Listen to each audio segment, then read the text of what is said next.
If you like listening to podcasts as much as we do, you may want to listen to us while you're working out or going for a run or doing a number of other things. Maybe you're grocery shopping or maybe you listen to us while you're supposed to be working. Whatever it is, if you want to add a beat in the background for some extra motivation, you should check out this new app called Podbeat. Podbeat is a free mobile app that lets you add any beat style to any podcast for your workout. It's easy to use and free to download in the App Store. Sometimes podcasts may lose your attention because you're just listening to someone talk. With Podbeat, podcasts are a lot more fun. Yeah, I definitely agree with that. And the other thing that I really like about Podbeat is that you can choose from a bunch of different beats. So it's not like you're listening to the same thing over and over. There are a ton of options. Some that I prefer myself. I really like the funk beat, which you can hear in the background right now. And another one that's one of my favorites is the trap beat. I agree. I love the trap beat as well.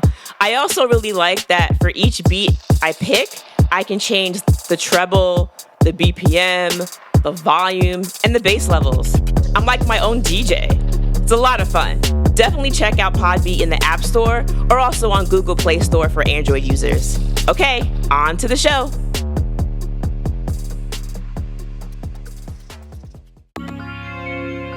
Welcome to Rewind Rewatch. This is Andreen.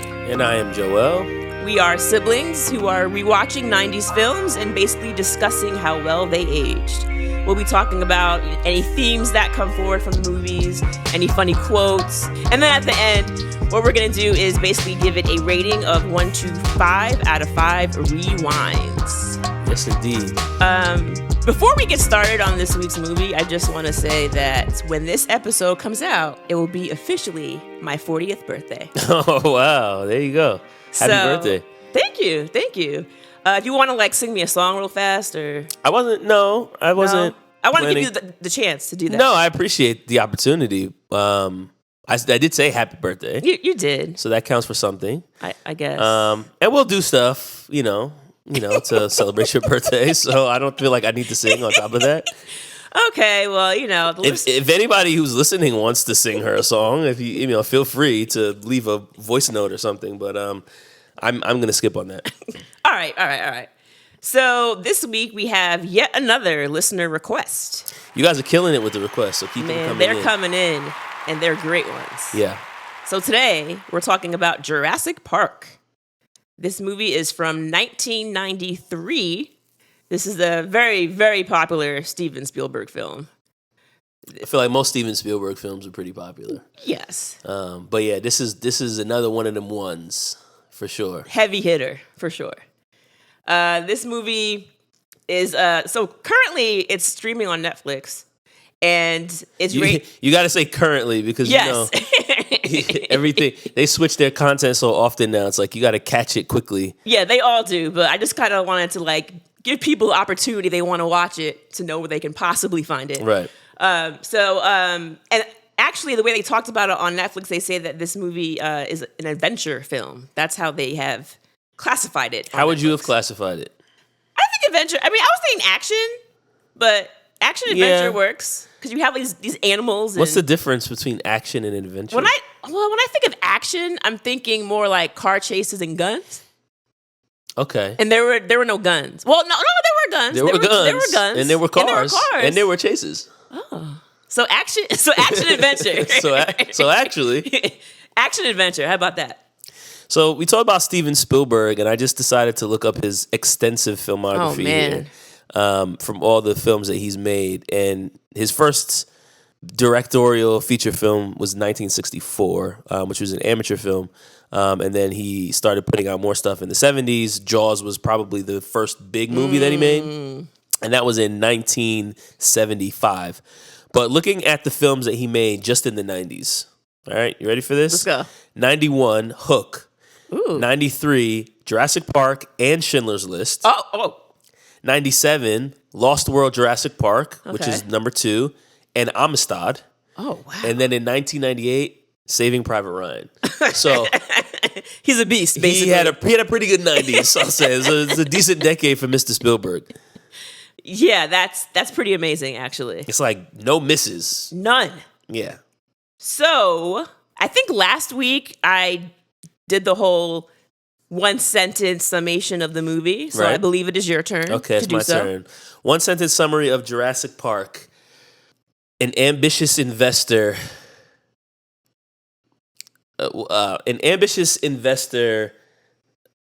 recreates dinosaurs for a park that becomes quickly out of control. Okay. Yeah. That gives the gist of what's going on. Yep. Let's talk about these stars, shall we?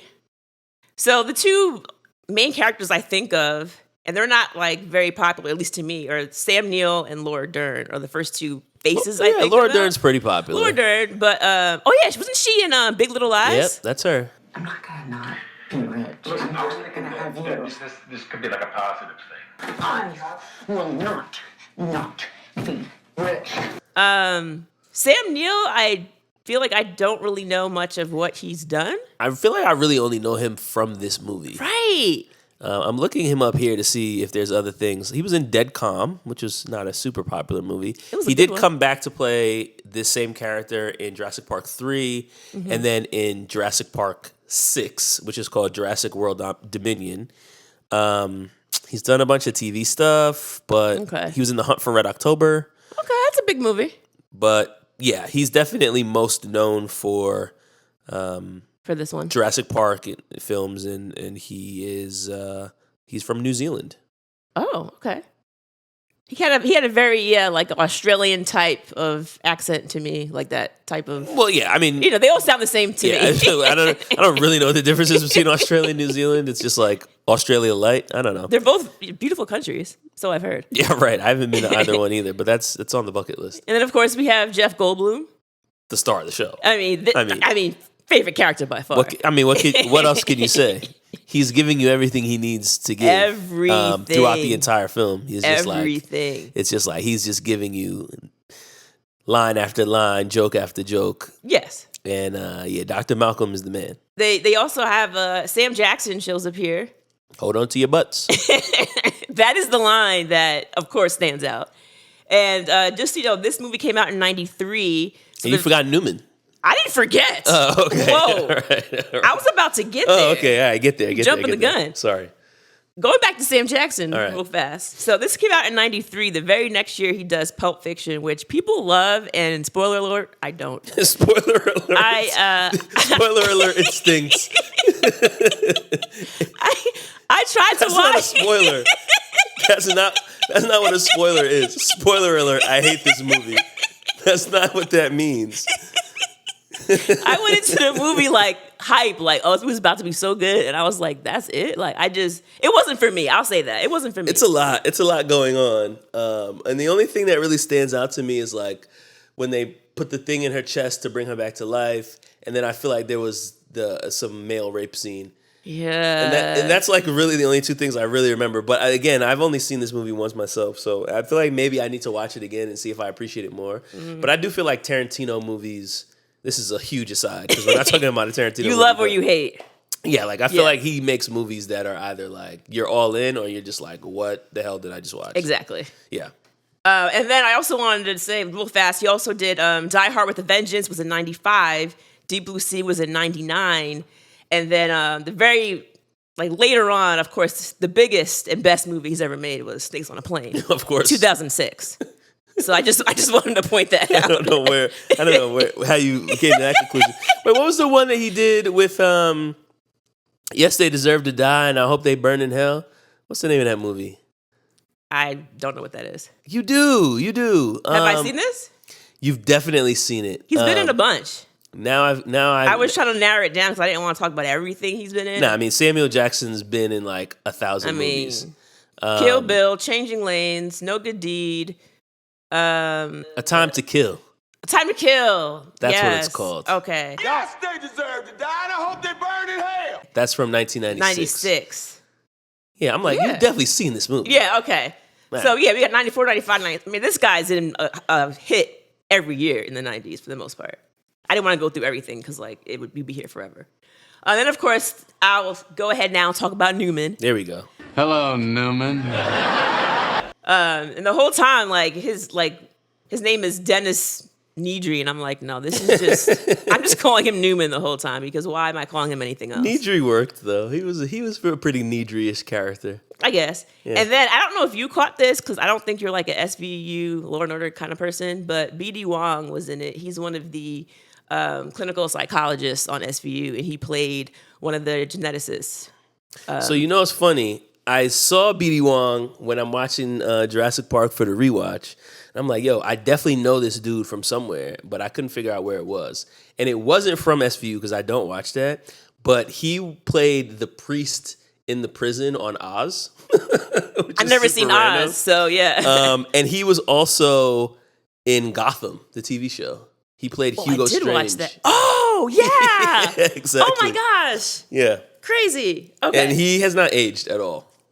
All right. Because he looks exactly the same as how he looked in 1995. So, shout out to him. Shout out.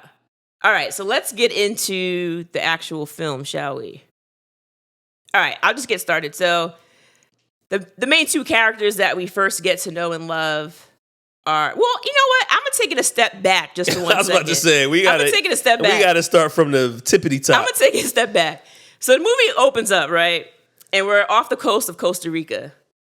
And off the bat, I'm watching this movie, and I'm like, okay, this is very 90s. Off the bat. And why is that? Because the black character dies first. First kill. He's not even like... He's not even he has no name. No, he has a name. I don't remember what it is because they were yelling it out. And the only reason I knew that he had a name is because I had the captions on. So I could see when they were saying it. But I don't even remember what it is.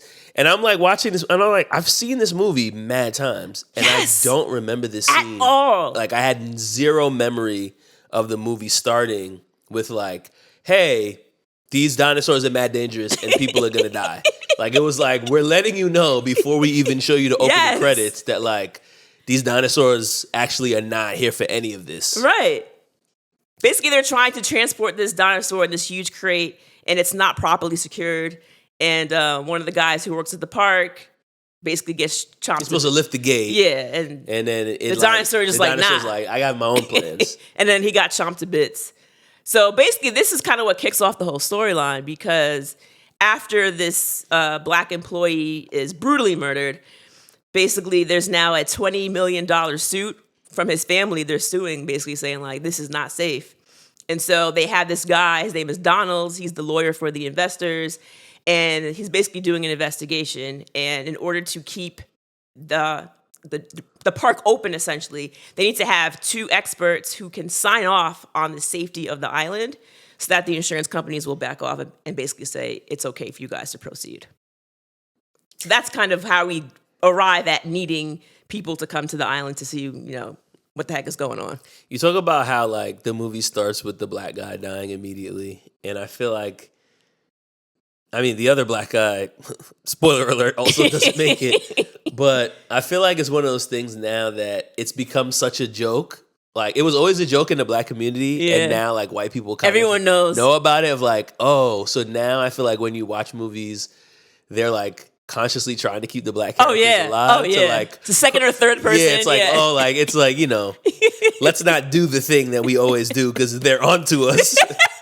They figured it out, yeah, it's like, all right, like let's at least give them LL Cool J and Deep Blue Sea so they'll be happy, like.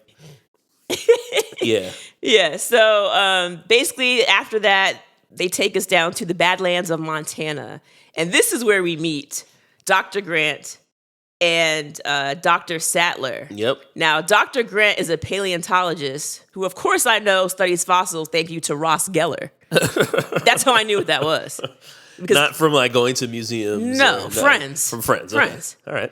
All right. So I was like, oh, I know what a paleontologist is. But then his love interest / girlfriend, they're kind of like they're a thing. They're a thing. They're only a thing. The only reason we know that they're a thing is because Jeff Goldblum tries to hit on her and he's like, yo, bro, relax. That's my girl.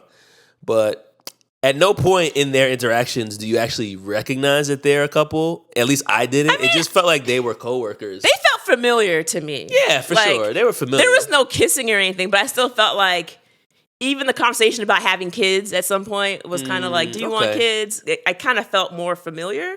But she is a paleobotanist who I've never heard that phrase before. But they do digs together, and basically while they're out there, the investor that we're talking about, and the investor's name, I know I have it written here. John somewhere. Hammond? John Hammond. Now, I was calling him the KFC Colonel. I had names for everybody. That's apparently, fair. Okay. because that's basically what he looks like. He, flies in on his copter. He's basically upsetting the dig. There's wind blowing everywhere. They run into their trailer, and this man is in there popping their bottle of champagne. Nah, it's not even like, can Bro. we just talk about this for a second? Because I'm like, yo, this man is just like out of order right off the bat. Completely. Like, he shows up, first of all, they're going through a paleontological dig. They got these fossils that are exposed. He comes in with a helicopter, is like blowing smoke and dust all over the place. They're like, cover the bones, cover the head. Yeah. They're all freaking out like, what is this guy doing? Not a care in the world. Mr. Moneybags. And then they go into their trailer trying to find this guy. He's in there going through their fridge. Takes out a bottle of Moet and pops it. And he's like, bro, I was saving that. He's like, nah, it's good. I got good news. You're going to want it now. He's like, bro, who are you? Who are you, first of all? Exactly. He was way too comfortable. And I feel like it was like the perfect introduction to this man. Yes. Because he does not care. He doesn't, but he's also just not paying attention. Like, bro, like, you're not thinking about anybody. I'm bringing good news, so we're going to want to celebrate. That's all he knows. And he's this is the thing about him. And also, I have money, so like. Hammond's never thinking about anything. No. He's just out here, man. So he comes in and he's basically like, I have great news. Basically, you guys should come and like, check out my park. I need some people to come in. So eventually, I think initially he only wanted Sam Neill. Yeah, right. He only wanted Sam Neill. But Dr. Grant.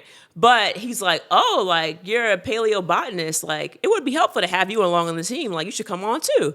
So they're like, why should we come see this island? Like, what is it? And he was like, well, I kind of wanted to see like how my $50,000 was doing at this dig. And then he says to them, if you want, like, if you guys come with me, I'll just go ahead and like pay for like the rest of your dig for the next 3 years. And they're like, wait, what? Yeah. Sure, let's go. Check out this island. Like, because of course, like 3 years worth of funding. Yeah, yes. You get the sense that he's funding their work already. Yeah. But they're kind of like, they don't know where the next check's coming from. So it's like, oh, this guy's going to fund our work for the next 3 years. Like, all right, we're lit. Like, let's go.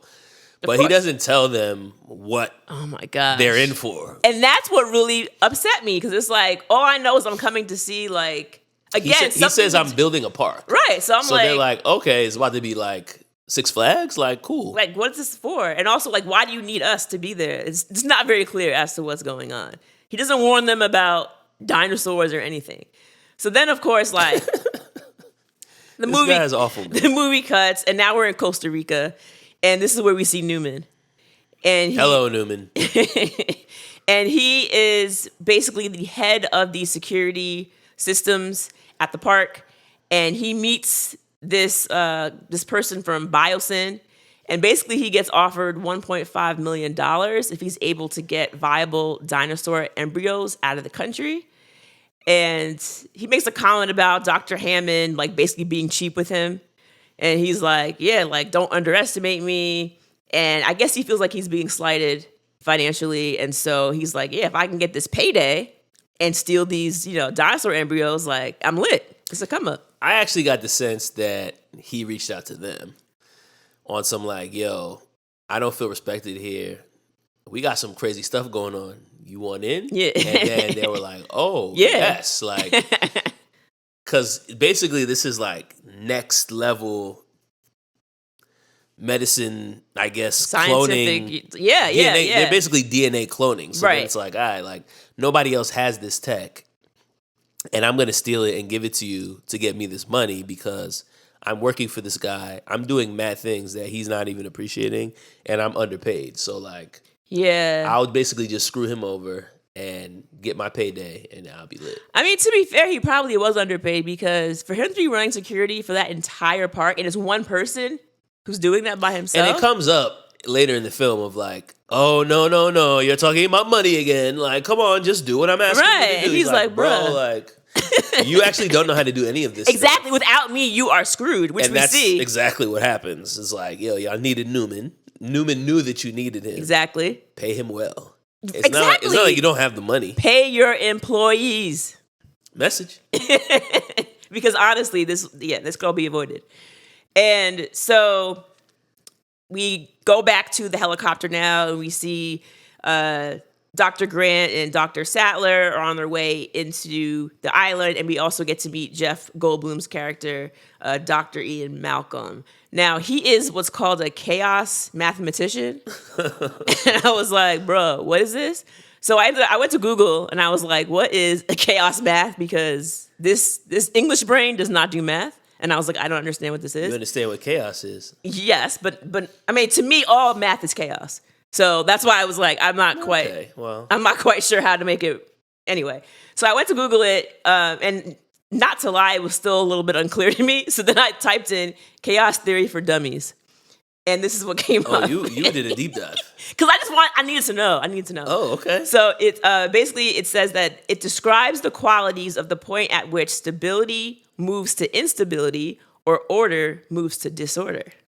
And the example that's what he gives the example with the water on the wrist. Yeah, correct. He breaks it down. And so but I wanted to. It wasn't making enough sense. You know what I need to like fully. Oh, okay. I need to fully like dive in. You wanted him to drop the water on your hand. That's what you wanted. I mean, maybe. Apartments.com.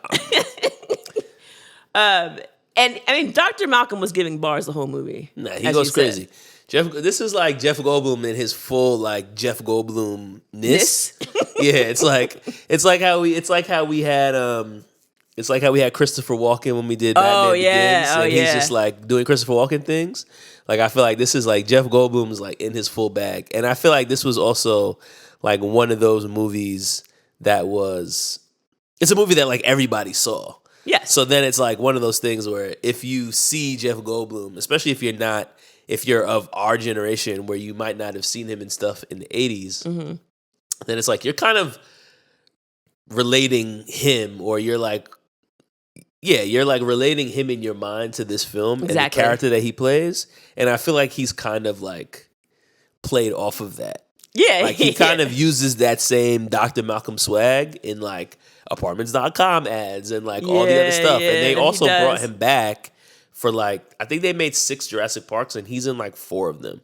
So they obviously had something with him where they were like, yo, let's keep running this back.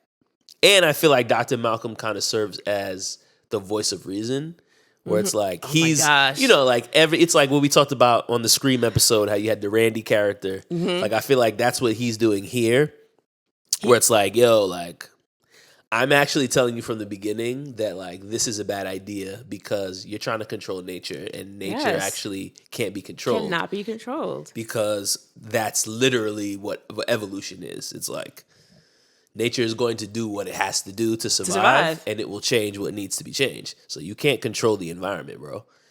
And he's like, yeah, but watch what look at this. This is bad cool.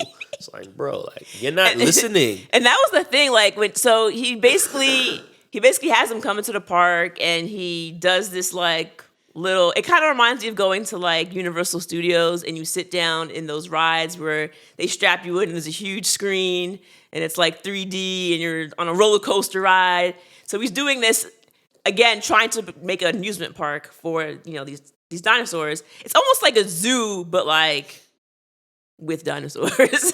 and you're able to like ride through like the jungles and like see like them in their natural, quote unquote, natural habitat.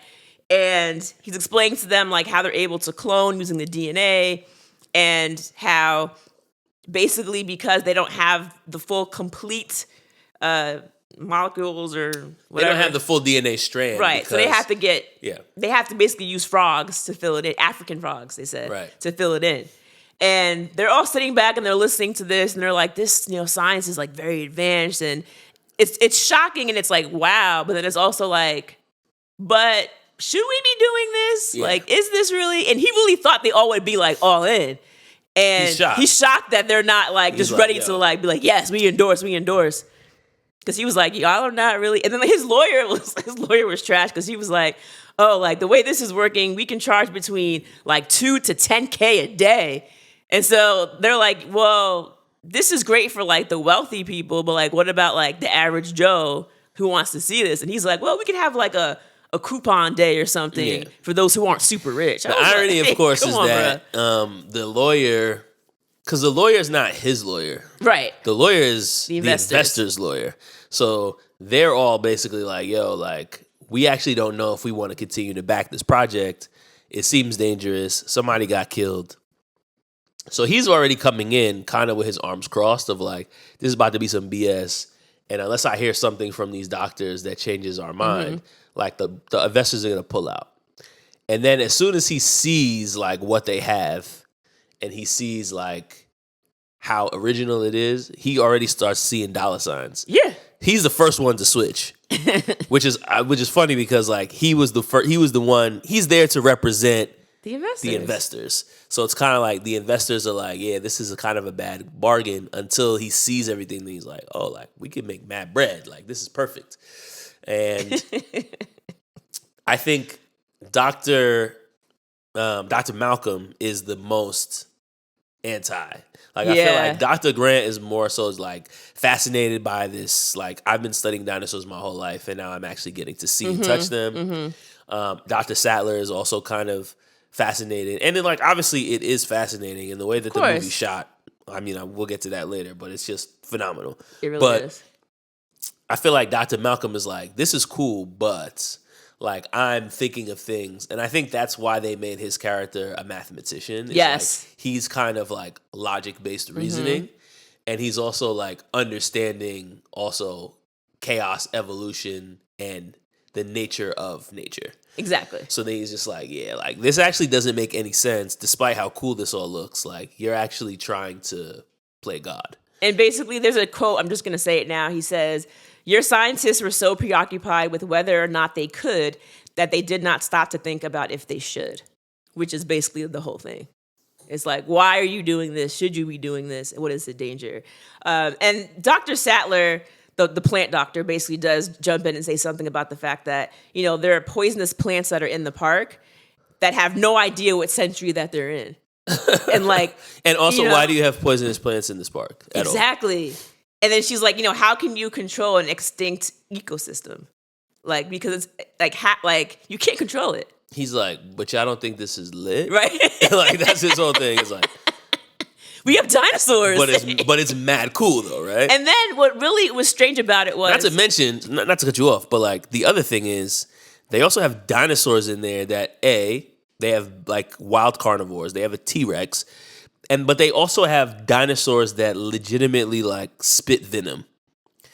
I think it was called the Dilophosaurus. Yeah. So then it's like, bro, like why? Why would you clone this? And I understand that they're trying to like create as much variation as possible to have all the different types of dinosaurs, but it's like you have people riding through this thing in a Jeep, essentially.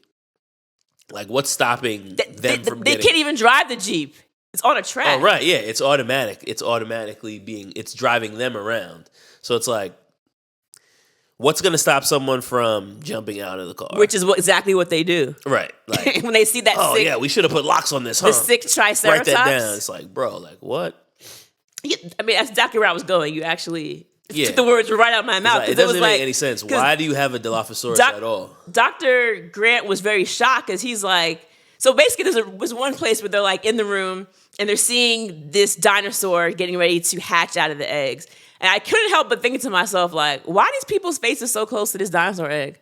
Like, I get that it's a baby, but like they're all like, oh wow, and like their faces like almost up against the egg.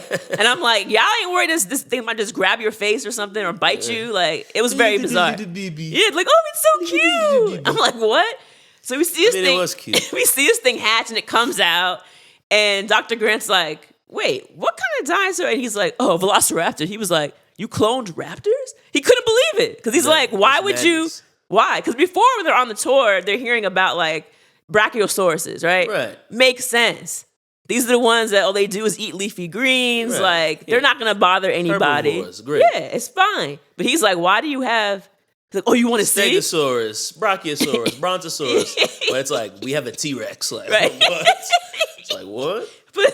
But of course, John Hammond's like, oh yeah, I want to see this is lit. And he takes them out to they're about to feed the raptors. They have this huge cow that they have in this contraption. They're about to lower in to where the raptors are. And we can't really see anything. You just see a lot of bushes and leaves. And you hear and see the rustling of the leaves as they lower the cow. And you just hear just monstrous sounds of them tearing this poor cow apart. And then of course they lift the contraption back up and it's on its hinges.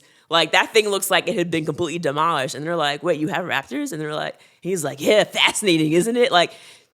John Hammond cannot stop smiling this entire tour. Nah, he's mad proud of himself. He's like, isn't that crazy? And they're like, yeah, this is actually crazy. And he's like, nah, this is wild. People are gonna pay top dollar to see this, which of course people would. Yeah. And we know people would. Yeah. Because oh, I saw a dinosaur today. What did you do? Who could say that? But that's the other part. When they do the feeding of the raptors, that's when we also meet Mr. Robert Muldoon. Yes. Who's the guy who's kind of in charge of managing these wild beasts. Mm-hmm. And he talks about how they had to basically start using the contraption to feed them because when they were feeding them manually, they were putting people in danger because the raptors were so smart that they would see where people were coming in to feed and understand that oh, this is how we can escape. Get out. Right. And they never tried the same method more than once. So they're actually picking up information and using it in real time. So they had to basically continue to manipulate how they were managing these raptors just to ensure that they wouldn't escape and they wouldn't harm anybody. And understanding that they're learning in real time. So it's not some dumb animal that you could just fool them and trick them. Mm-hmm. And he talks about how if you make eye contact with one and you think that that's the threat, it'd be two coming from the sides because they actually hunt in packs. Yeah, Dr. Grant was telling that little boy that in the beginning of the movie. Oh, yeah, that's right. Yeah. That's what the little boy is. He was basically, he'll look at you, they'll come from the sides and with their talons, they'll just slice you open. And then he said to him, you'll still be alive when they begin to eat you. Right. And the boy was like, what? Yeah. Which of course is terrifying. No, it's crazy to think about. So this is they're all giving us all of this. They're giving us all this information as just foreshadowing, they're gonna get out. Right. And not to mention they also talking about foreshadowing. They talk about the fact that they have a single sex environment and that they literally so basically these people are manipulating the chromosomes of these things so that all the babies that hatch are all female. Right. Because if they're female, then obviously they cannot reproduce and they can control, it's all about the control, they can control the environment. But as we know, nature cannot be controlled. Nature is going to nature. Nature is going to nature. And it comes out later on that we find out that there are some West African frogs that are able to change sex in a single sex environment in order to procreate so that they can continue on. Which is the same species they use to build out the DNA. Mm-hmm. And so later on in the film, Dr. Grant actually finds eggs in the park. So he's like, oh, they actually are reproducing. Yes. And they didn't know this. And Hammond, it's not even super clear to me if does he live at the park? Is he there periodically? I don't know. It felt to me watching the movie that he was not fully aware of everything that's going on. Which is terrible. Which is awful. Because you're the one that's trying to sell this thing and you actually don't understand. And I also feel like this is another part of the reason when we talk about his selfishness and his lack of care and attention for other people. Mm-hmm. He has his grandkids show up. Bruh. And he's like, oh, it's going to be great. It's going to be fun. I'm going to show these doctors my park. They're going to be blown away. My grandkids are going to come visit me. They're going to be able to see all this cool stuff. And at no point is he even concerned that something's going to go wrong or the fact that all your tech is not built out yet, the fact that you still have glitches the fact that your cars don't have locks on them, like all the things that like you should kind of be thinking about when you're bringing people into something, especially when investors are starting to get nervy. Yeah. Like you should be on top of everything. Like you gotta like, let's make sure that everything is an A+ before we invite strangers into the space. And it felt like they were still like we get there and the people are still painting the walls on the outside of the building. Like, they're not ready. It was not prepared. It was not prepared. So then it's like, why are you showing this place to people at all? It's not ready. Bro, you don't even have stuff in order yet. It's not even painted. Yeah. Well, I mean, again, I think he just was like so overeager. It was just kind of like, I gotta, and also you gotta remember, and he's trying to clean up he's trying to get rid of that claim. So it's like $20 million. I'm not trying to pay that. So what can I do to make this happen, make this go away? And again, like honestly, if Newman hadn't double crossed him, he would have been fine. Because they have these electric fences up. Yeah. Like the dinosaurs aren't going anywhere. You know what I mean? So as far as he was concerned, like, I got my main man here, like, we're good.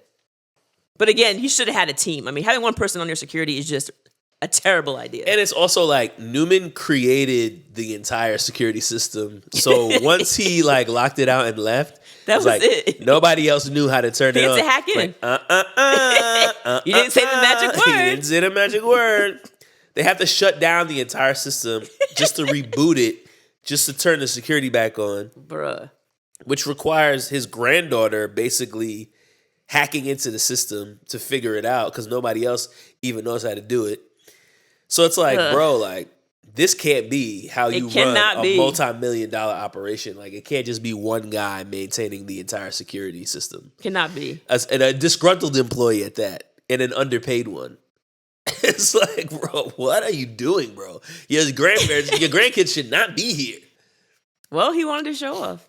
All right, so let's talk about dinosaurs. Yeah, the dinosaurs is breaking out. Dinosaurs. Yeah, let's do it. So the first time we see the dinosaurs, that like so basically what happens is Newman basically has like an 18-minute window, I believe he said, where he had to basically get to the dock with the stolen embryos so that he could basically bounce out before people would know what he had done. So he basically like runs this code in the security system to basically make everything shut down. And then what it would do is it would unlock or disable the fences and the doors in certain areas. So I think where he was supposed to be going, it was just through like the place of the dinosaurs who were not carnivores initially. He also needs to deactivate the security so to that get he into can the cold steal place the where the embryos embryos in the first place. Right. So, and before he leaves out, first of all, he's sweating mad bullets. I was like, you look guilty as sin, bro. He's like, just so you guys know, there might be some glitches on the system. I'm just going to go to the vending machine. Anybody want anything? And everybody was like, anybody want something to drink? Chips? Everyone's like, no, just get out. No. They were like, huh? Are you okay? And he's like, yeah, I'll be back in like 18 minutes or so. They were like, okay. Mad suspicious. And they're just like, all right, seems cool. Like, nobody was even like questioning, like, yo, what's up with your man? Like, he's a weirdo. He's like, oh, he's just Newman. He does security. You know, those guys are always weird. He wears, those he wears glasses. Yeah, he wears glasses. He works on computers. What do you want him to act normal? Not happening, buddy. So he like shuffles out. He goes into the place with the cold storage. He steals the embryos. And then he gets into his car, and then I don't know why. Like, so now it's pouring rain outside. He's trying to drive away. He's driving like a bat out of hell, and this is the craziest part. And then like he skids, this is really the craziest like part. his car skids. He's like, whoa! And then he hits the sign that basically tells him which direction to go to the boat dock, and he doesn't know where the heck he's going. So he's like, And this is the whole thing too. Is like the context of it is they're on this like deserted islands essentially. So there's only one boat that comes and picks people up. Mm-hmm. So they have to make it to the boat on time. And once you miss the boat, you're basically there all night. Correct. And so like throughout the film, and I didn't really peep this before, but again, like the captions helped.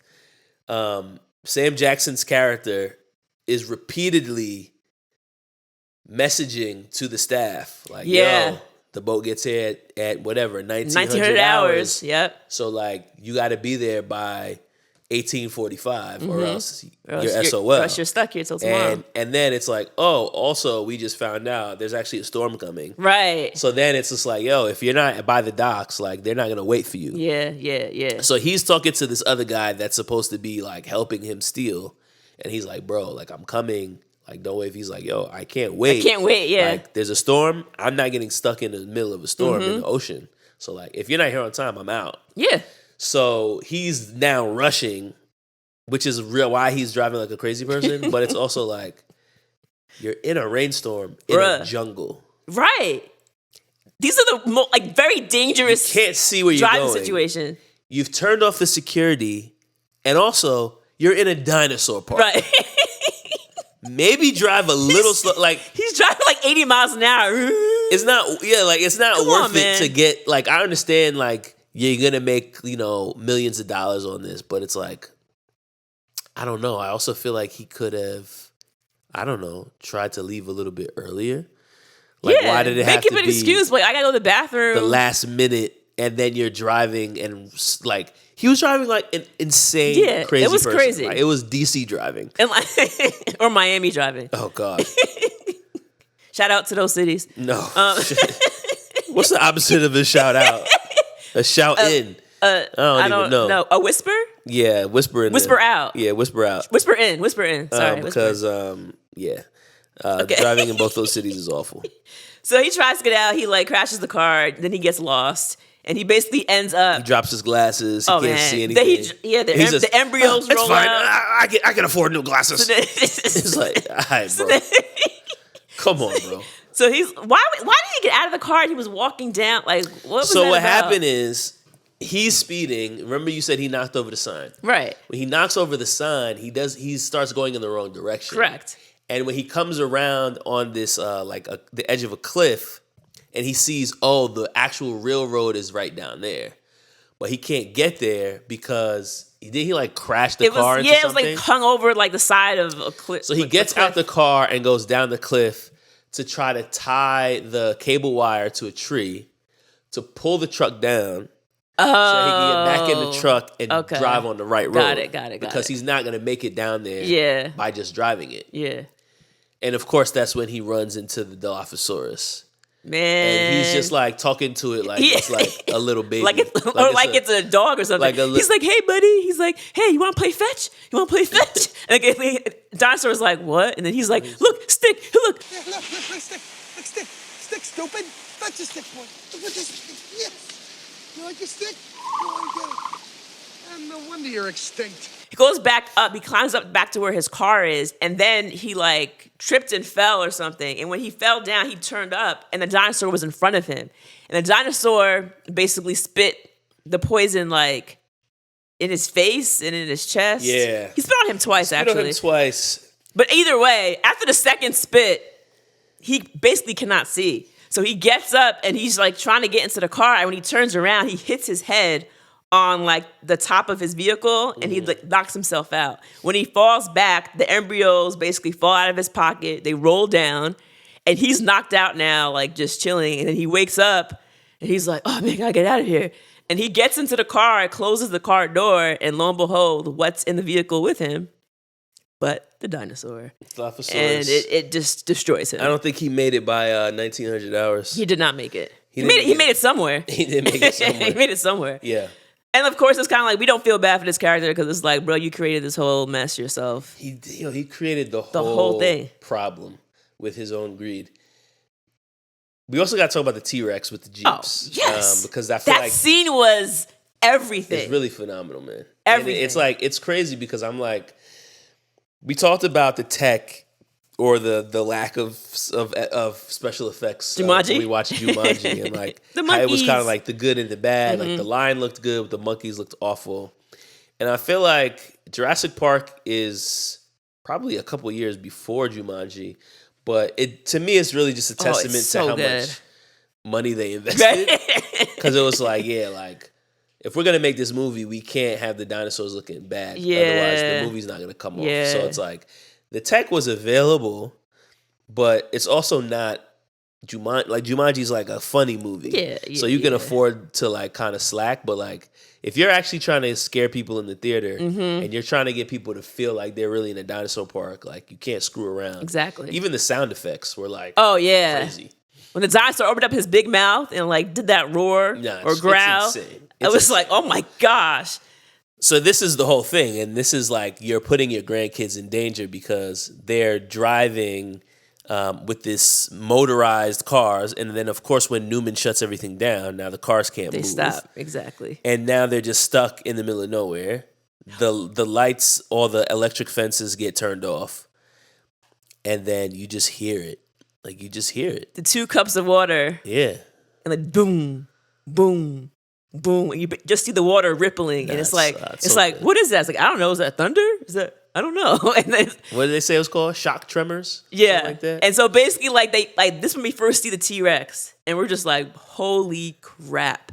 When it like comes up, because remember they had a goat that they had tied up to feed the T-Rex, right. And nothing happened. The whole tour, they didn't see any dinosaurs actually while in the cars. Yeah. And I think it was Dr. Malcolm was like, no, it's Dr. Grant said basically like it's a T-Rex. It wants to hunt. It doesn't want to be fed. Yeah. Like that's not what they do. But then at a certain point they look over and the little girl's like, wait, where's the goat? The goat's gone. It's like, well, you know what that means. It's a T-Rex out here, baby. And the T-Rex comes out. When the T-Rex shows up, the lawyer is out. The lawyer's in the Jeep with 2 kids. He leaves the children. Them immediately. He leaves the children and runs to the restroom. and that's when Jeff Goldblum's character's like, I mean, I guess if nature calls, you gotta go. When you gotta go, you gotta go. Apartments.com. And the poor little girl's like, he left us, he left us, he left us. Because she can't believe, that's crazy. She can't believe it. That's crazy, bro. Can you imagine? I understand like fight or flight, but it's you like, got kids, bro, you got 2 kids. It's 2 small children. They couldn't have been any older than 12. Mm-hmm. So then it's like, yo, he didn't even think about it. Immediately, he was just like, yo, flight. Like, it was like straight flight mode. Yeah, he was out. So of course the dinosaur comes in and like this scene, like, and I get like they're kids and they're scared. So you see the dinosaur and her brother, the little boy, is the one who knows all about dinosaurs. He knows like which ones are carnivores, how they move, all that. The sister sees the dinosaur and then she like gets this big flashlight and starts waving it around. This kills and me. I'm like, okay, whether or not you know the dinosaur hunts by sight, by smell, by movement, by whatever it is, why am I waving a flashlight around? Like, I don't want to even breathe at that point. Just off the chance it could hear me. So like, I feel like she starts waving it around on some like, I'm trying to distract him or I'm trying to like blind him. I'm not really sure exactly. All she does is draw attention to herself. It was terrible. But her brother said to her, but then her turn brother's off the like, light. yo, turn it off, turn it off. And then she's just like, huh? And she's just like fumbling with it. I'm God. like, did she not know how to turn it off? Did she just not want to? Because she's still waving it around. Now she's waving the light above the sunroof of the truck. Oh my God. It was so the dinosaur's like, oh, this way? Like, I bet. And yo. Do you even have the brains in your head? Do you even have the brains in your head to turn that off? Shout out to Mr. Larkin. It took her like 5 minutes to turn it off. I couldn't believe it. But yeah, it's just like, it was crazy. But this scene, I mean, the dinosaur, like, he flips the car over. He's like... It's also the sounds that it's making. Oh my, it was terrifying. The way that he's breathing just is terrifying. And then he like knocks in the sunroof with his mouth. And he's just and they're like, holding it up, trying. Oh, I mean, so they're flat tough on their backs and holding it up, and he's like trying to get to them. And the thing about the T-Rex is funny is that it has those little arms. So the arms don't really do anything. Right. So then he's manipulating this truck with his face. Right. And then he starts hitting it with his snout, knocks it over, flips the truck upside down. And meanwhile, the 2 doctors are in the other truck just like watching this. Yeah, like, yo, right. What They're are we like, gonna do? right, 3 right. doctors. So 2, because remember the woman, the female doctor actually went back because she stayed back with the sick Triceratops. She wasn't there. So she wasn't there yet. That's right. So they basically have these flares in the back of the Jeep, and they come out with the flares to distract the dinosaur to be like, Get him away from the kids, because that's what you do. You don't run into the bathroom. So they're trying to help the children. They distract them in time. So Dr. Grant is able to get the little girl out of the vehicle. The little boy is still stuck. And at this point, it's like they're running behind the car as the T-Rex is hitting it. So that the car is swiveling. They're running behind the car. I mean, the whole scene was just like you're biting your nails. Like it's just so well done.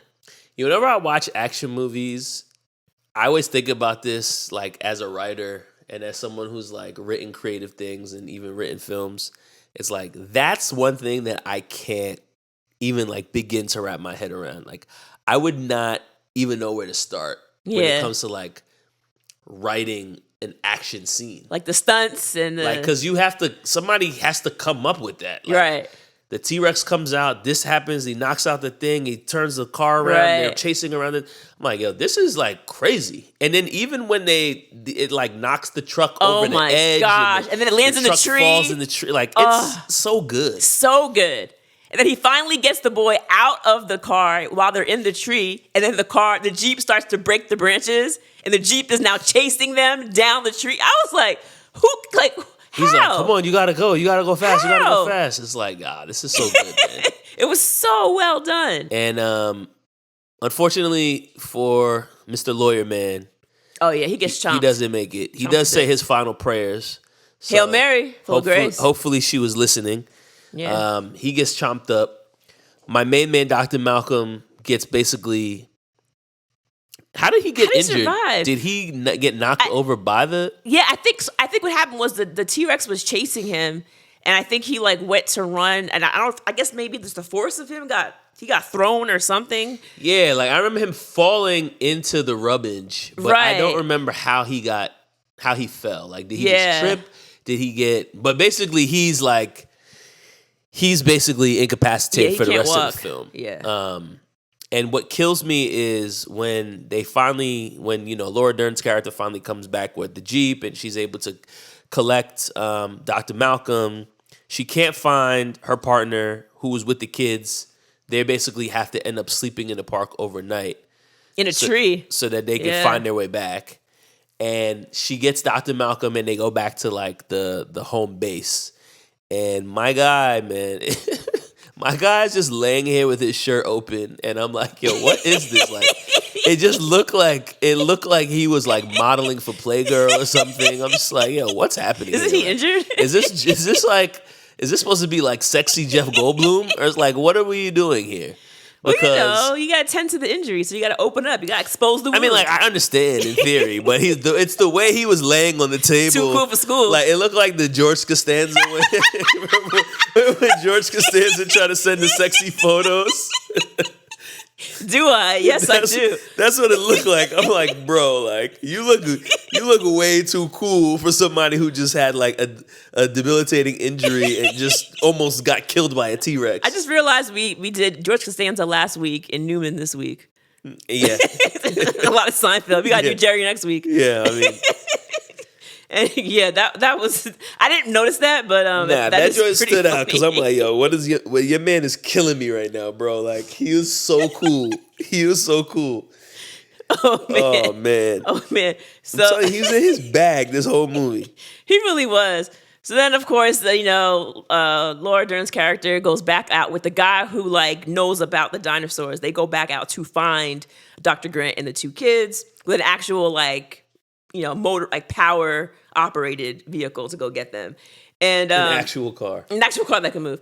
And this is when the Raptors come into play. And man, I love those things. Like I remember when I think about the movie, the star of the movie. I mean, other than Jeff Goldblum, is the Raptors. Oh because my gosh, they're so smart. It's really like what they build the whole thing up to. And I think that's the other thing I really liked about the writing of this movie is like, the first real scare is a T-Rex because it's a T-Rex. Right. So, like, yes, that's amazing. That scene is just phenomenal. You can't look away. Like, you're just watching it. And I remember, something happened. Like, I got, a text or something. I had to look at my phone, and I was like, I have to pause this. Like, I can't. Yeah. I can't not watch any of this. Don't want to miss a thing. No, I didn't want to miss a thing. Thank you, Steven Tyler. But so like the T-Rex is there at the beginning, and you're like in, and like the Dilophosaurus is cool, whatever. But then it's like the raptors kind of round everything out at the end, where you're like, like this is what it all came. Because they're so intelligent. They're opening doors. Yeah. It's like they're like turning the handle. It's like, how are you, like, you're a dinosaur, bro. Like, how are you doing this? The scene in the kitchen with the two kids, one of my all-time favorite scenes. Like, I love this scene. In movie history. In movies. Like, I love it so much because it's like the even breath on the glass. Even watching it again, and I knew what was gonna happen, I still was just like, like I'm still like feeling that like sweaty palm. The raptor runs after the girl and runs into her reflection. Or when she's trying to pull the thing down and it won't close, and he bangs up against the thing. I mean, that's brilliant. The boy tries to hide. They're crawling around and knocks like, the spoon over. Yes, all of those parts were just phenomenal. And then I think like, so it's like as this is happening, there's a part where I think it's before the kids actually are found. They're like still outside, and Hammond is having a conversation. I think it's actually with Laura Dern's character before she goes back out to find them. And he's sitting down and he's just like, basically saying like, man, you know, Nedry was a big mistake, but like next time it'll be flawless. And she's like, what? Like, she can't believe that this man still wants to do this. He's like, well, yeah, like he was a mistake. Clearly it was all his fault. I mean, it was his fault, but still he's like, it was a mistake, but like next time, like we got this. And she's like, you didn't learn anything from this experience? Also, the only reason we're here is because a man died. Yeah. So like, so clearly it's not even safe, even with Nedry here. It's not just Nedry. Yeah. It's like, bro, like everything has to happen perfectly. And you're going to be inviting families into this place. Man. I mean, his grandkids are there and he's fine with it. And, they weren't. Like, to be clear, like, not to mention the fact that if they didn't get killed by the T-Rex, the grandson also got electrocuted. Oh my God, I forgot about that. Right. He has like a huge, his ear is just like it's half blown off. Yeah. Oh, that poor kid. And then he's like, I threw up on myself. He's like, it's okay. It's all right, dude. Yeah, I mean, I thought the grandfather really wasn't. He should have been a lot more tense than he was. I just felt like he was he was kind of like, oh, go get my grandchildren at one point. But I feel like he was just upset that his dream didn't work out. He was more sad than he was worried. It's like, bro, your grandkids are still out there. There are raptors, 3 raptors that are out and a T-Rex. And you're just like, oh man, my park. I just couldn't understand. And dinosaurs that spit venom. Well, they're all just like running wild. This is also the same man. If you notice his cane, so on the top. So during the video that they show the people about how they do the cloning and the DNA and all that, they basically talk about how essentially, like, if you go back in the day, back when dinosaurs were alive, mosquitoes were still around, and so a mosquito potentially would go into a dinosaur, like suck a dinosaur's blood, and then of course it would fly, get caught in the sap of a tree. And then over time, let's say like over 100 years or so, the tree would eventually decompose, fall into the earth. And then, one day a paleontologist might be able to find this like basically fossilized mosquito that had been stuck from centuries ago. They could go in, suck part of that blood out, and basically use that to help to clone to create this dinosaur. And so on the tip of his cane, the very top, is basically one of these artifacts. It's like an old like mosquito that had been fossilized into some tree sap, and he was holding this around like on his cane. And I was like, bro, like this is really a lot. Like it was really a lot for me personally. Yeah, he was flexing. It's like, bro, it reminded me of Jafar and his staff. This is the genesis. This is the genesis of this whole park. Is like we're doing this all from sap stuck mosquitoes. Yeah, like, this is the whole thing. That was his whole swag. What were your favorite quotes from this movie? So there's a part, this is kind of morbid, but I mean, this is me. Yep. You know who we're talking to. So there's a part where after the lawyer is murdered by the T-Rex and Laura Dern's character is there with the other guy Robert Muldoon, and they're walking. Muldoon, excuse me. And they're walking around and he says to her, oh, I think this was Gennaro. And she's like, oh, I think this was too. Yep. It's just parts of him scattered all over the place. Yeah, he's out of here. So that was really good. I also really liked when Dr. Grant first meets Dr. Malcolm, which is Jeff Goldblum's character, and he says to him, are you married? And Goldblum says, occasionally. I'm always on the lookout for a future ex, Mrs. Malcolm. I'm like, this guy. laying around with his shirt popped open. He was injured. Looking like Fabio. He was injured. Nah, that joke was funny when he said occasionally. I mean, I feel like the two quotes that I always remember from this movie was "Hold on to your butts," which I didn't remember that he said twice. But same. Both times he said it, I was like, "Yeah!" Like I was that excited. Like, "Hold on to your butts." And then, of course, when Muldoon gets trapped by the raptors, and he goes, clever girl. Those are the two like I always remembered. But I also just liked Malcolm was just giving me mad quotes throughout the whole movie. Oh, yeah. There's one point where he's basically giving that spiel about just because you can't do something doesn't mean that you should.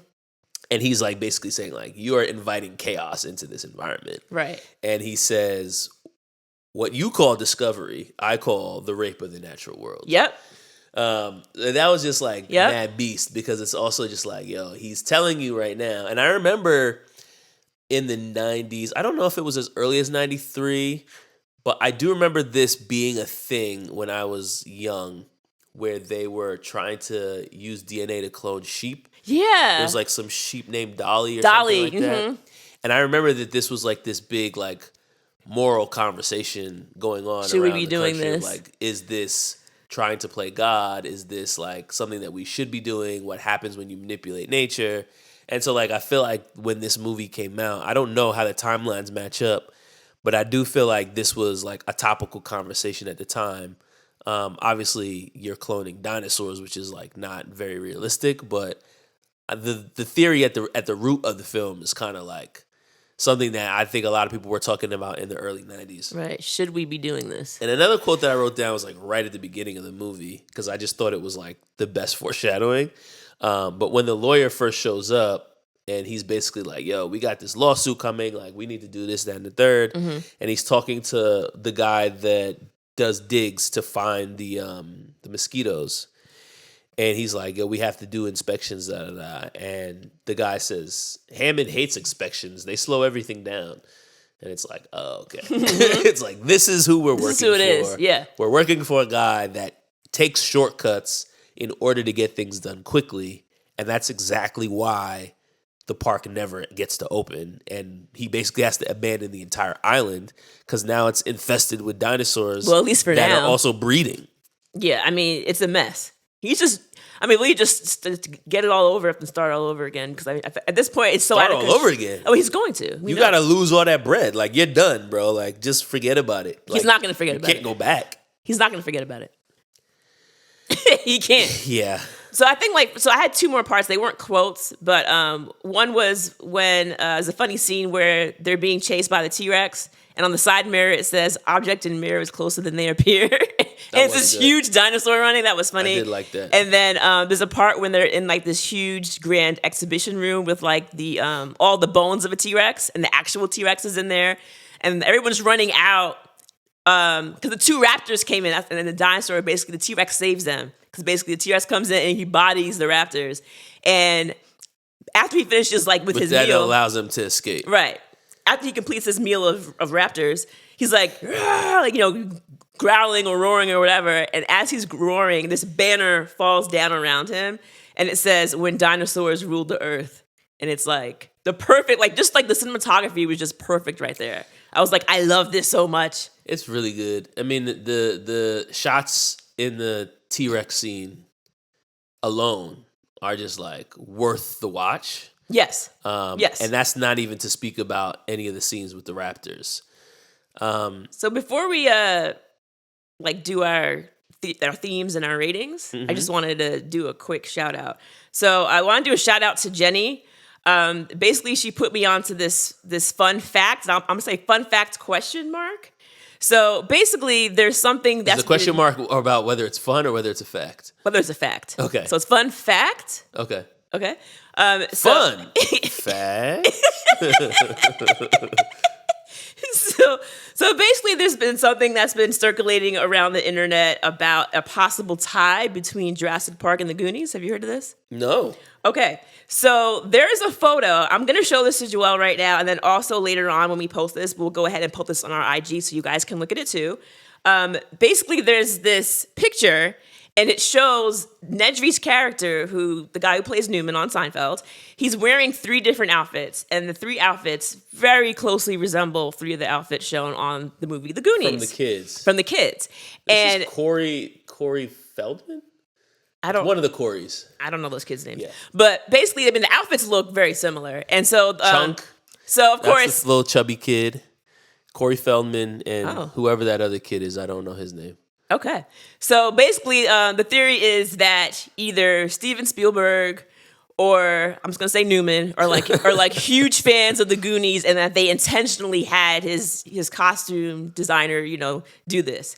But I went online. I looked at multiple articles, I looked at interviews and all that. There's nothing that's been verified to say that this was done intentionally. Perhaps his costume designer was a huge fan of the Goonies and was like, hey, I'm going to throw this in there as a little Easter egg. But no one from the movie has actually confirmed this is the case. I even went as far as to verify on Snopes.com, which is like my OG website to verify things. And they said it's like unproven. So we're going to post it. We'll let you guys take a look at it. Let us know what your thoughts are. I think it's really interesting to see that. I mean, they're pretty close, but it could just be happenstance, Yeah, I don't know. That looks pretty. It's pretty close. It looks pretty intentional. It looks pretty close to me. But we'll let us know what you guys think about that. We'll throw it up on our IG. And speaking of which, I just looked up The Goonies, which came out in 1985. It was not directed by Spielberg, but it was a screenplay written by Chris Columbus based on a story by Steven Spielberg. And the movie was produced by Spielberg's company, Amblin Entertainment. So there's a tie there. There is a tie-in because he did come up with the idea of the story for The Goonies, even though he didn't write the script. And then he obviously directed Jurassic Park. So that also makes me feel like it's a little bit too... It's a little too close to home. Too close to home, yeah. I mean, I agree. Yeah. I mean, I just feel like they refuse to come out and just verify. People have added them on Twitter and everything, like Spielberg ? And no one said anything. So I don't know what the secrecy is about. But maybe at some point they're gonna come out and say something. Maybe they won't. Who knows? But yeah, again, shout out to Jenny. Oh, and also just a reminder, our IG and also our Twitter at RR90spod. Feel free to leave comments, questions, whatever. And then our email, again, is rewindrewatch1990s@gmail.com. All right. So, do you want to talk about themes? Yeah, I've got a couple. All right. The first one I think I've already mentioned a few times, but just this concept of you can't play God. Which I think is the primary problem that Hammond creates for himself is that there's a reason that dinosaurs don't exist anymore. Yes. Because they aren't supposed to. Right. And now you're trying to create an environment where man and dinosaurs coexist. It's never going to happen because it was never supposed to happen. So he's basically trying to fight against nature. You can't play God. And I think the other thing is, you can't rush greatness. I think that was also the part of it is in order to create something really special and phenomenal, you can't cut corners. It's if you're an athlete and you want to be the best in the world, you got to put into practice. If you want to be, I don't know, you want to be an expert violinist, you can't just all right, I'll skip lessons 2 through 7 and I'll go from 1 to 8. And I'm going to be nah, bro. If you want to be great at something, you got to do the things. You got to go through the steps. Be somebody, if you want to go somewhere. We only did Sister Act You better 1. wake up and pay attention. And she wanted me to sing at the beginning of this episode. And I think she just took it upon herself to do the singing for me. It was right there. It was right there. And yeah, I also feel not only that in terms of the park itself, but also the fact that you only had one head of security is also a rush job. You didn't even invest in the things that you need to be investing in. Instead, you have some stupid video with a talking DNA. Is that where your money should have gone instead of making sure that your raptors don't escape? The cartoon, man. You need a cartoon. Yeah. No? So yeah, those are my 2 themes. Okay, so I mean, obviously, those are the 2 big ones. I guess as far as 2 minor themes for me, The first one I already brought up briefly before, and it's like, treat your employees well. Because honestly, at the end of the day, none of this would have happened had Nedry not felt slighted. Not that day, anyway. Well, yes. But you get the sense it wouldn't have that, intentionally happened. Yeah, How about that? You get the sense that, like, it would have hit the fan eventually. Yes. Just because it was a bad idea to begin with. But yes, it But wouldn't have happened so drastically. Not to mention, like, had he been there when something went wrong, it probably would have been stopped a lot sooner. Yeah. Because he could go back in, do some troubleshooting and figure out what was going on. If he was on board. Well, yes. Yeah. Had he had a team of people, yes. If Nedry decides to skip out, it's like, okay, he's gone. Screw that guy. Let's fix the problem. You wouldn't have to rely on a 12-year-old girl to hack into your system to get your stuff armed again. Can I also say, if I'm being honest, I've obviously never managed Dinosaur Park. But You haven't? No, not yet. I've definitely been in a lot of situations in work where it's like, there's only one person that knows how to do something. Oh my God, yes. I've been that person. Yeah. I've also worked with those people. And if and when those people leave, it's a lot of what we saw at the end of Jurassic Park. It's a It's disaster. like people scrambling around like, yo, who does that? Oh, well, I don't know. Austin used to do that. Austin doesn't work here anymore. Now who's going to do it? Well, nobody else knows how. So, like, just being able to have those contingency plans or, having more than one person that know how to do a thing. Man. Super important. Preach. And then the second minor theme, I would say, would be not to limit yourself. And the reason why I brought that one up is going back to earlier in the movie when we see Dr. Grant and Dr. Sattler talking about the whole child talk, right? And he's just like, he's not in for it. And she's like, maybe we could have kids at some point. And he's like, why? They stink, they're loud, they're this, they're that. And as the movie progresses, of course, it's like, at first he meets the grandkids and he wants nothing to do with them. Like, he's intentionally going into a separate Jeep. Children. And the kid keeps asking him questions. The kid knows him. He's like, into I read your book. dinosaurs. So he's like, I read your book and all the dinosaurs. And he's like, yeah, I want to ride with you. And he's like, go ride with that guy. Like, leave me alone. He wants nothing to do with it. But of course, when the dinosaur comes out, Dr. Grant is the one who saves the children. He goes over there. He takes it upon himself to take them under his wing. And there's a scene that was really nice where they're high up in the tree. There's like, what are they called? Brachiosauruses that are up there. Yep. And the kids are like huddled up against him. They feel safe with him. And he takes on that role. And it wasn't like, oh God, I got these stupid kids I got to take care of. You could tell he like felt responsible, took it upon himself, but he felt like, oh yeah, I could do this. And he became the character that they cleaved to. And so I think it was just like, maybe that's something he didn't think he could ever possibly do, is to feel something for children or care about these kids. Well, I mean, you go through a life or death situation with somebody. Oh, it's going to change everything. It's going to bond you for life, really. Right. And so it was kind of like just to show that change of his character, how before he was just like anti. And now he's just like, those kids aren't so bad. Like, they're not too bad. So I thought that was nice. All right. You ready for your rewind rating?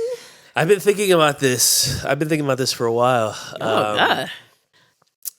I'm still thinking about it, actually, but I'm just going to go with what I've got for right now. I'm going to give this movie, from 1 to 5, I'm probably going to go 4.5. Okay. 4.5. And I don't think it could be any lower. I was thinking between 4.5 and 5 because this movie is really good. I think the only slight edge that's keeping me from giving it a 5 is probably just the fact that it's a very long movie. It's like over 2 hours, so it's definitely not a movie that I'm going to be like watching over and over and over again. Yeah. And I think also just the fact that, like, it's an action movie, so I feel like once you kind of like, when you see an action movie, it's nice to kind of take breaks from them before you see them again, because it isn't like a movie that's necessarily plot driven or character driven, right, where I'm gonna watch it like every month and get something different out of it. Right. It's like, I'm watching this to see the action. I'm watching this to see the dinosaurs. I'm watching this to see the effects. And so from that perspective, it's not a movie that I could watch like 1,000 times. Right. But we It's talk great. about like the scroll factor. Like, scroll factor on this is really high. Because if I see this and it's on one of them scenes, I'm stopping. Like, this is a really, really good film. I don't really have too many bad things. I mean, we usually talk about like things that don't age well. And I didn't even really have any. Like, I didn't have anything like that either. Even the tech and the, like I said, the sound effects and the visual effects were like really good. And I feel like they really hold up, especially for a movie that's over 30 years old. So I'm going to go with 4.5 out of 5. Okay. Strong. I'm actually a little bit lower than you. Oh, wow. And it was for the reasons, one of the reasons you actually mentioned. So I was going to give it a 4, which is still strong. It's strong. But I feel like, again, like, it was the length. And again, it was a great movie and all that. But I feel like once we kind of got past the part with like the raptors, like once that kitchen part was over, I was kind of like, all right, I'm good.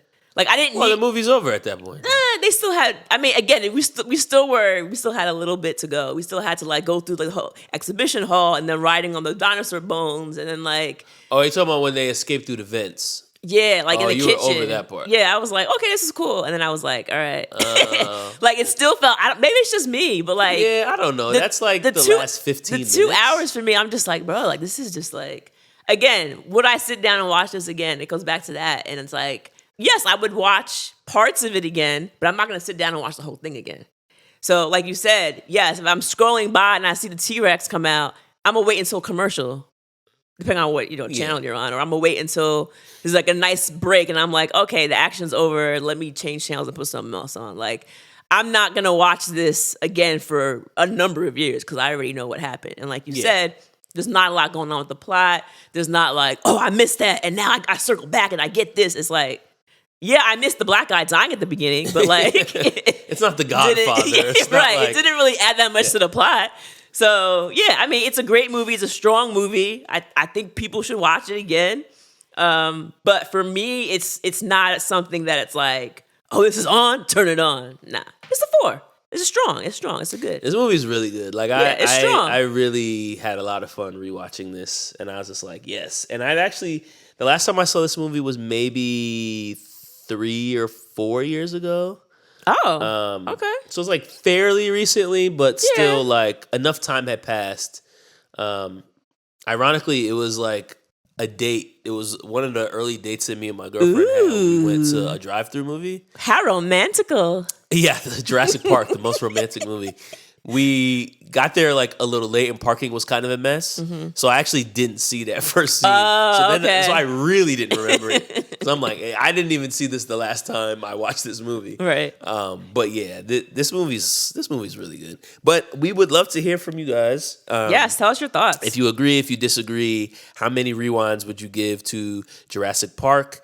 Also, check out that picture. Let us know if you think that was intentional with Newman's outfits. That. And again, as we continue to say each week, we are still loving all of the requests. We've been using your requests for the past 3 or 4 weeks now, so we'll try to continue to do that. If you have movies that you want to see us rewind, rewatch, and review, shout out to us and give us a shout out, not a whisper in. And whisper in, I like that. And we'll try to cover those movies. We're rolling right along. We got 11 now in our belts, and we'll see how many more we get to. Double digits. All right, I guess that's it. Last thing, happy birthday to me. Oh, boy. Yes, happy birthday to you. Still no singing, though. All right, later.